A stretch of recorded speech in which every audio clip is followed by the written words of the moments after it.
Hello pilots and welcome to Season 4 of Flight Academy, brought to you by Out of Arc Gaming. As always, my name is Phil. This is Game 4 of Season 4 and the full format rules and lists are in the description below, and you can see all of the lists in the video link in the top right hand corner of the screen now. But joining me once again we have... James, happy to be here for this game. We talked about this. We never talk about the intros. You just let me say whatever. And I think I'm putting in a new rule. We're discussing the intros going forward. No, that's fine. I mean, to be honest, there's 4 B-Wings on the table in 2 lists. I'm going to let you off. Okay, thank you.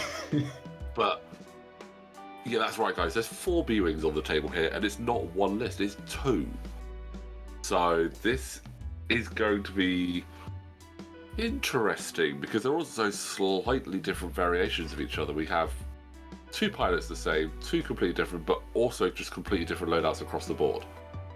Yeah, I mean, Scott and Connor brought, same ships, slightly different tactics, I think, with them, because Gina can, pass the stress to 10 to make 10 really good. Whereas Connor's got, who I like to call the stress boys, Braylon and 10, who go, we're stressed, we don't care. And I feel like if Scott loses 10 before Gina, then Gina is just going to struggle a bit. I mean, she's clearly got a lot of tricks up her sleeve. She's got trajectory simulator bombs, she's got tractor beam, she's got jamming beam. Yeah. But Braylon is his own little package of stress usefulness.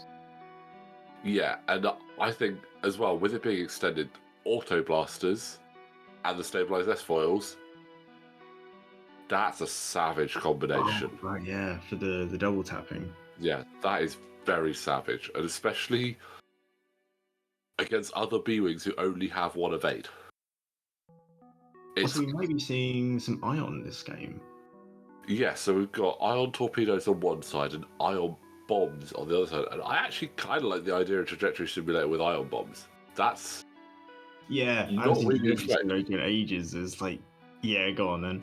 Well, it's banned from standard play. That'll be why I haven't seen it. Yeah.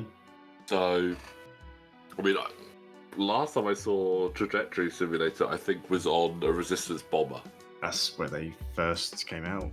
Yeah, and it makes sense for them because they're slow enough that they can throw a bomb forward and not catch up to it. I can understand why they're banned from standard play though, because if you can trajectory simulator a bomb onto a key objective, because objective play, then you're denying some pretty early points from the opponent just by saying don't go near that. Absolutely, especially there's just some bombs which would work really well for the electric chaff. You're like, well, there's 2 turns you can't get near it. But bringing them to a 2-on-2 dogfight is interesting. Yeah, I do like it because it's giving Scott a potential element of control there. I mean, if he can ionize these B-Wings of Connor's, the dial on a B-Wing, this is going to get really confusing, the dial on a B-Wing is good to be able to catch up with an ionized B-Wing. Yes. So I've also realised that with their manoeuvres as they are, like the one town roll and stuff, like if they get close to each other, they could get in a real mess. Oh yeah, absolute mess. I mean, it's a good job that Connor's got he's got the 2.0 ones at a jaunty angle, so we can potentially work out whose is whose. I actually had to make sure when they were putting stickers on these that they all used different colours, so we didn't have blue and red. Yeah. But it looks like Scott is actually the first one to break the pattern and move in. I'm kind of surprised that Connor didn't turn in this turn as well, to be honest. He's being quite patient with it, and I think... Yeah, but with the low defense, high health, all the damage, and there's only 25 minutes. Yeah, it is. I mean, with this being most people their first games, it's almost like they've got to shake their systems out and like. Yeah, they're all sort of testing the waters, just double checking how their own list flies in these rules. I can see that. And also as well, I've just realised because I don't actually get to play until like the second set of games because we've got 9 players. One person sits out per round, and that's me. And I've just realised that by the time I get to play, my opponent would have already had a chance to test their list in anger. So that makes it a bit trickier for me. I guess so. I mean, it's going to happen to someone with that many players. Yeah. But I'm looking forward to my first game. But yeah, there we go. There's the turnaround from Connor. Which isn't too bad a position because obviously, Scott's just going forward. So Connor has some stress to use. That gas cloud, though, is in a bit of an awkward position for him to turn in. It has to be a 3 bank to miss it. Or just a 1 forward and then turn in, but that doesn't seem great either. No. Because ideally what Connor's going to want is he's going to want to be able to get that target lock in. I mean, I guess you just do the bank, keep the stress that you've now kind of stored up, and just go over the cloud. Yeah. And potentially ionize yourself, which is... land on it. Yeah, potentially ionize yourself, which is what Scott wants to happen. I think a 2 bank would just land on it, though.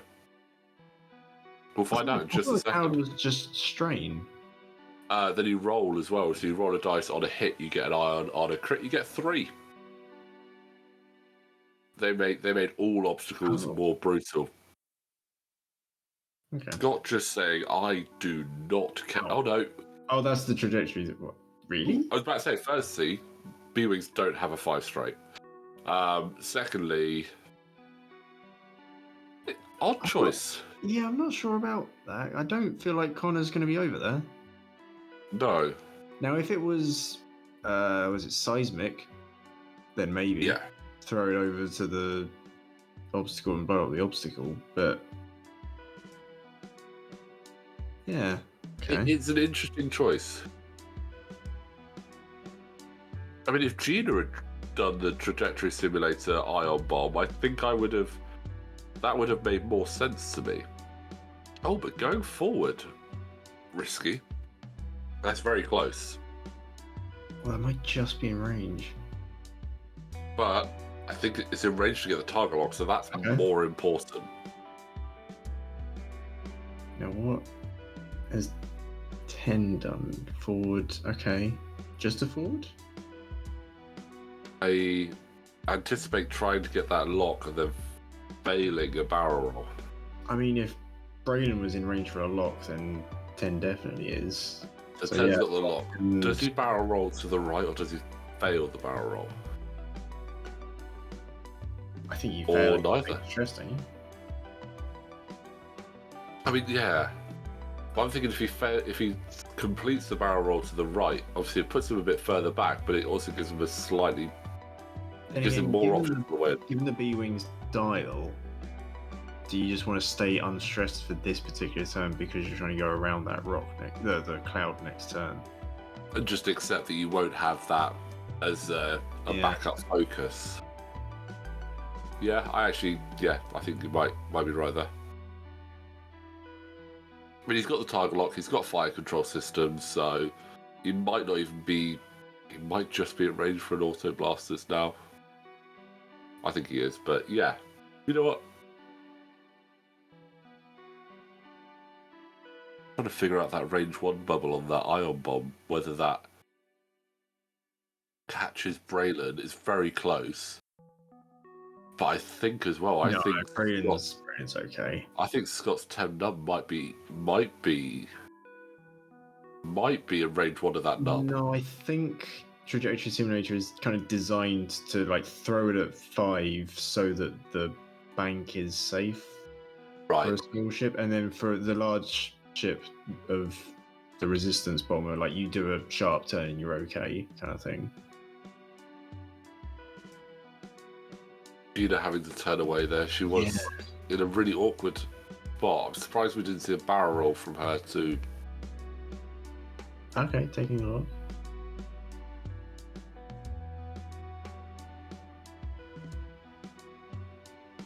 You really want Gina in the fight though, even like throwing in like a jamming beam to get rid of those target locks could be useful. Yeah, or a tractor beam to reduce the initiative. Yeah, it did just miss there. I think you were probably right with that one bank. So Connor does have the initiative here, so we'll get to shoot all of his shots into 10 num first. Okay, so right now it's 10 versus 10. That's a good shot from 10. What can 10 do about it? Sorry, there's not many opportunities to say stuff like that. Yeah, I know. Okay. You don't get it very often. He gets the evade. I swear, B-Wings with their one evade almost always seem to get it. I don't know how.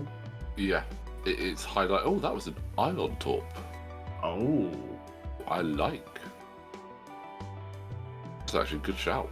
Connor's clearly looked at the rules and gone, well, I can't take the turret, so I'll take this and get ion that way.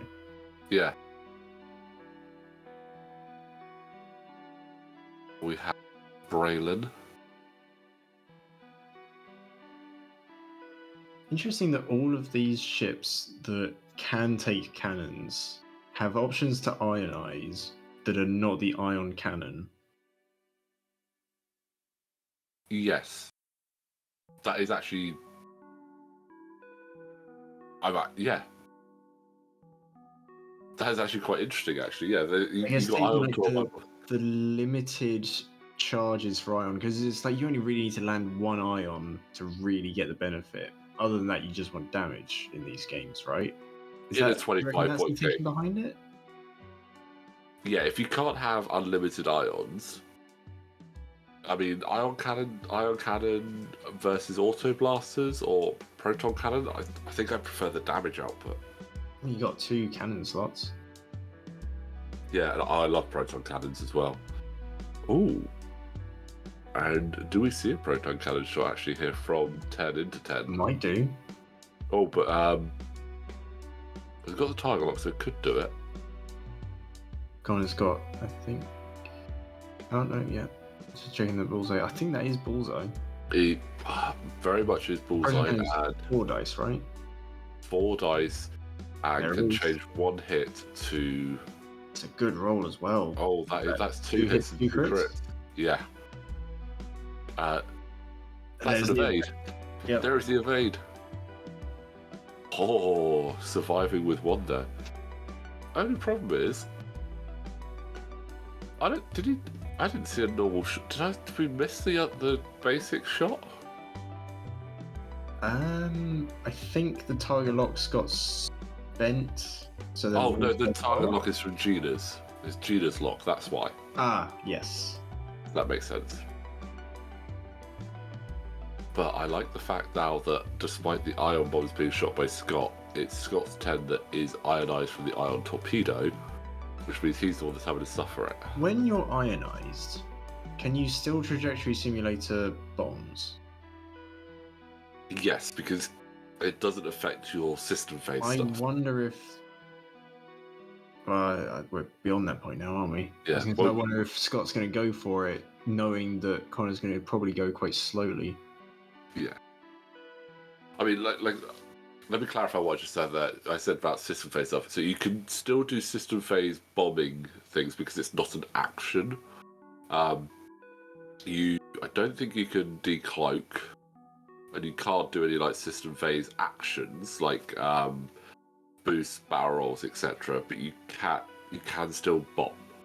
Okay. Now, whilst Braylon is going to have a good shot this turn, there is a rock right in front of him. Don't think a 1 hard will miss that. No, he's definitely hitting that rock. Unless Gina Moonsong is incredibly kind and tractor beams him away from it. I mean, there is that option. But I feel like that's not going to happen. No. Opting to do the bank maneuver.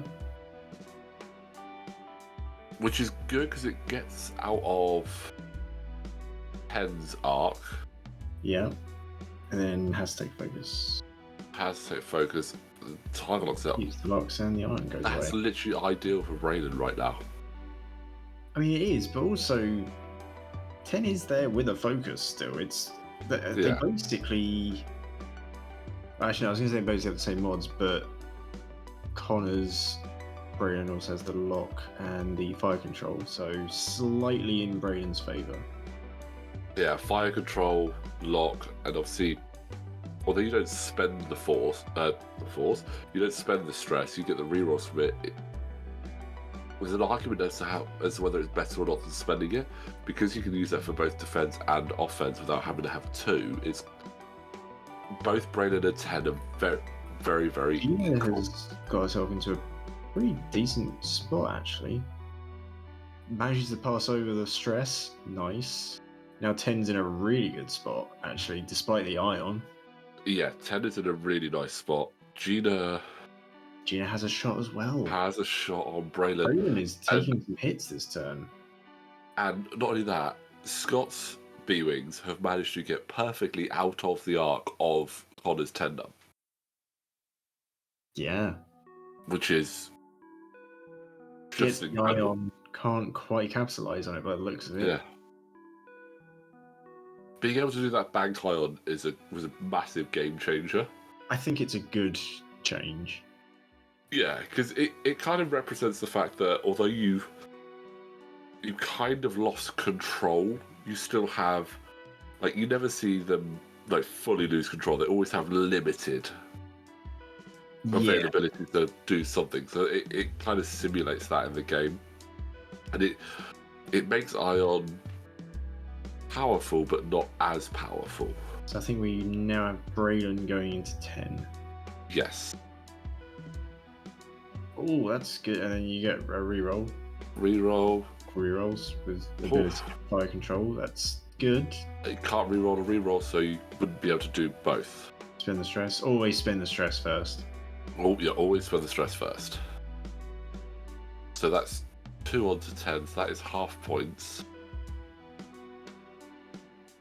Comes the auto blasters. Honor is on the board.